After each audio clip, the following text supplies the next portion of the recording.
నమస్తే రమగారు. నమస్తే జయ. రమగారు, చందమామ కథ ఒకటి చెప్పుకుందామండి. పూర్వట కోసల రాజ్యానికి ఒక చిన్న మూర్ఖత కలిగిన ఒక రాజుగారు ఉండేవారు.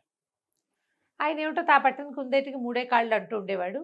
మధ్య మధ్యలో ఆయనకి డౌట్ వచ్చినప్పుడల్లా మంత్రులను అడిగి ఏదో క్లారిఫై చేసుకునేవాడు. ఆయనకి తగ్గట్టుగానే ఆయనకి ఇద్దరు మంత్రులు ఉన్నారు.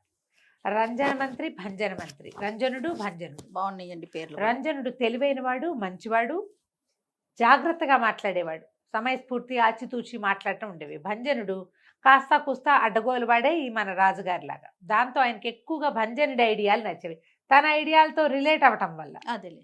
ఆయన తాలూకు ఈ మూర్ఖులకి ఈగో సాటిస్ఫాక్షన్ చాలా పెద్ద పాయింట్గా ఉంటుంది. వాళ్ళకి ఆ టైం నువ్వే కరెక్ట్ అంటూ ఉండాలి, ఆల్వేస్ యు ఆర్ కరెక్ట్.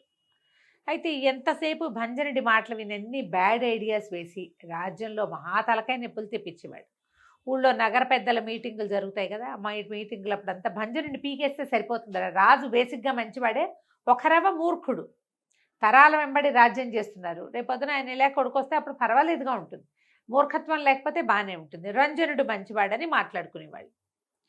ఎట్లా తీసేయాలి అదేమిటో తెలిసేది కాదు. అయితే ఏమైందట, ఎప్పుడు ఈ మీటింగులు జరిగేటప్పుడు కొంతమంది కుర్రకారు రాజకీయాల పట్ల ఆసక్తిగా ఉంటారు. వాళ్ళల్లో కూర్చుని వినే వాళ్ళలో గవాక్షుడని ఒకడు భలే తెలివైన వాడు ఒక ఐడియా వేసి ఆ మర్నాటి నుంచి నాకు కల్లో రాజకుమార్తెతో పెళ్ళయింది అని అందరికీ చెప్పేవాడు. ఈ నగర పెద్దల్లో ఒకడు విని ఫలానా ఒకడికి రాజకుమార్తెతో పెళ్ళైనట్టు కలొచ్చిందిట సుమి అని ఎవరికో రాజభవనంలో చెప్పాడు. రాజకుమార్తెకి ఎవరితోటో పెళ్ళైంది అని అందరూ చెప్పుకున్నారు. అయ్యో, పెళ్ళవటమేమిటి, పెళ్ళింటూ ఉంటే అక్కడి నుంచి వాళ్ళు వీళ్ళు అంతా మాట్లాడుకున్నారు. చీర ఏమైంది తెలిసిన కథ ఏమిటి, ఎవడో చెప్పాడు. ఆ ఎవడో మణి పట్టుకున్నాక వాడన్నాడు, నేనెక్కడ చెప్పాను, కళ్ళొచ్చిందని చెప్పా అనేసరికి కల్లో వస్తే ఇప్పుడు దానికి ఏం చేస్తాం, వాడినేమో విచారణకి పిలిచేసరికల్లా వాడన్నాడు, నాకు రాజకుమార్తెతో వివాహమైనట్టు కలొచ్చింది, మంచి కళ అందరికీ చెప్పాలి కదా, అందుకు చెప్పా అనేసరికల్లా రాజుగారికి కొంచెం ముందు వెనక, ఎంత ధైర్యం నీకు రాజకుమార్తెను పెళ్లి చేసుకోవడానికి, అంటే పెళ్లి చేసుకోలేదండి, చేసుకున్నట్టు కలొచ్చింది చెప్పానంతే అనేసరికి సరే రాజుగారు మంత్రి వైపు తిరిగాడు, ఏం చేద్దామంటారు అని. భంజనుడు అన్నాడు, వీడికి ఎంత తలపొగరైతే రాజకుమార్తెను పెళ్లి చేసుకుంటానంటాడు, పేకు ఉత్తరి చేయాల్సిందేనన్నాడు భంజనుడు. రంజనుడు అన్నాడు, అబ్బాయి కాదండి, వాడేం పెళ్లి గిల్లి చేసుకోలా, కలొచ్చింది అంతే, వీడికి కళని అందరికీ చెప్పడం వల్ల జరిగిన బ్యాడ్ ప్రాపగాండాకి వల్ల ఏం జరిగిందో దానికి శిక్షించాలి, అందుకని పెళ్లి చేసుకున్నందుకేటా శిక్షిస్తాం, కలొచ్చింది అంతే కదా అని ఆయన చెప్పాడు. కానీ ఆయనకి రంజనుడు చెప్పిన మాట నచ్చల. ఒక ప్రాపగాండా చేసిన వాడిని శిక్షించి తీరాలి, వాడి పేకొత్తరి చేయాల్సిందేనని చెప్పిన భంజన మంత్రి గారి ఐడియారే నచ్చింది. అవురవురా, ఇంత పని చేస్తావుగా, నీ సంగతి చెప్తానంటే వీడన్నాడు గవాక్షుడు, అయ్యో అది కాదండి రాజుగారు, నాకు అసలు పెళ్లి చేసుకుందామని లేదు, ఏమీ లేదండి, నేను రాజకుమార్తె చెప్పులు తొడడానికి కూడా పనికిరాను నిజానికి, కానీ ఏం చేయను, కల్లో ఏం జరిగిందంటే మన పక్క రాజ్యం ఉన్నాడు చూడు, రాజ్యానికి రాజు భల్లూకవర్మ, ఆయనేనండి బలవంతంగా పెళ్లి చేశాడు రాజకుమార్తెతో నాకన్నాడు. అనగానే భల్లూకవర్మ మీద కోపం వచ్చేసింది రాజుగారికి. అవురా, భల్లూకవర్మకి అంత తెగులా, ఇంత పని వాడు నా కూతురికి ఫలానా ఎవడో రోడ్డు మీద తిరిగేవాడితో పెళ్లి చేస్తాడా, కల్లో అయితే మాత్రం పదండి వాడి మీద వెచ్చుకు పడదామన్నాడు. అనగానే ఈయన తెల్లబోయి రంజన్ మంత్రి, అయ్యో కాదండి రాజుగారు అట్లా అనకూడదు, కళ కదా, కళ, భల్లూకవర్మని వదిలేండి, ఇప్పుడు పనిమాల పొరుగు రాజ్యం మీదకి వెళ్ళడానికి మనకంత సైనిక సంపద లేదు, కొత్త ప్రాబ్లమ్స్ వస్తాయి మనకి, కాబట్టి వద్దు, వీడికి వేద్దాం శిక్ష, వీడితోటి ముగిచ్చేద్దాం దీన్ని అని రంజనుడు చెప్పాడు. భంజనుడు అన్నాడు, హాత్తేరి, అంత పని చేస్తాడు ఆ భల్లూకుడు, ఆ భల్లూకంగాడి ముక్కు పగలగొట్టందే మనకు శాంతి లేదు, వెళ్ళి మనం భల్లూకవర్మ అంతు చూడాల్సిందే ప్రభు ఏమైనా సరే అని భంజనుడు చెప్పాడు. చెప్పగానే ఈయనకి నచ్చింది రాజుగారికి. పదండ్రా అందరూ సైనిక సమీకరణ మొదలుపెట్టేసేయండి, 2-3 రోజుల్లో మనం వెళ్ళి భల్లూకవర్మ మీద పడతాం, మన రాజకుమార్తెకి కల్లో అయినా సరే వాడు పెళ్లి చేయడానికి వాడేవాడు అని కేకలు పెట్టాడు. సైనికుల్లో కొంతమంది సామాన్లు సర్దుకున్నారు, వాళ్ళ దగ్గర ఉన్న ఆయుధాలు.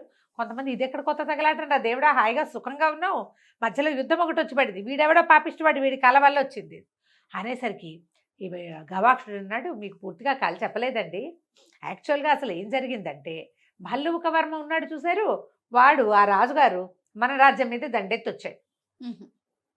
దండెత్తొచ్చి మన రాజ్యాన్ని జయించి బందీగా దొరికిన మిమ్మల్ని సంహరించాడు. సంహరించంగానే అప్పుడు ఏం జరిగింది?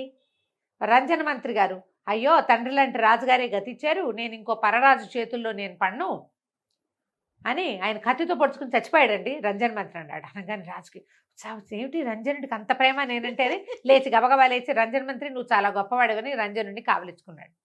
అప్పుడేమోనండి మన భంజన్ మంత్రి గారు ఉన్నారు కదా, ఈయన రాజకుమార్తెని నీ పరం చేస్తా, నీకు కావలసిన వాడికి ఇచ్చి పెళ్లి చేసుకో, పెళ్లి చేసేసేయి, రాజ్యం నీ పరం చేసేస్తావు, అన్ని గుట్లు మట్లు చెప్పేస్తానని ఈ భంజనుడు భల్లూక వర్మ గారి కాళ్ళు పట్టుకున్నాడండి. అంచేతే నాకు రాకుమార్తెతో ఐరాగైరా వాడితో పెళ్లి చేయమని అన్నందుకు నాకు ఇచ్చి పెళ్లి చేశారండి అన్నాడు.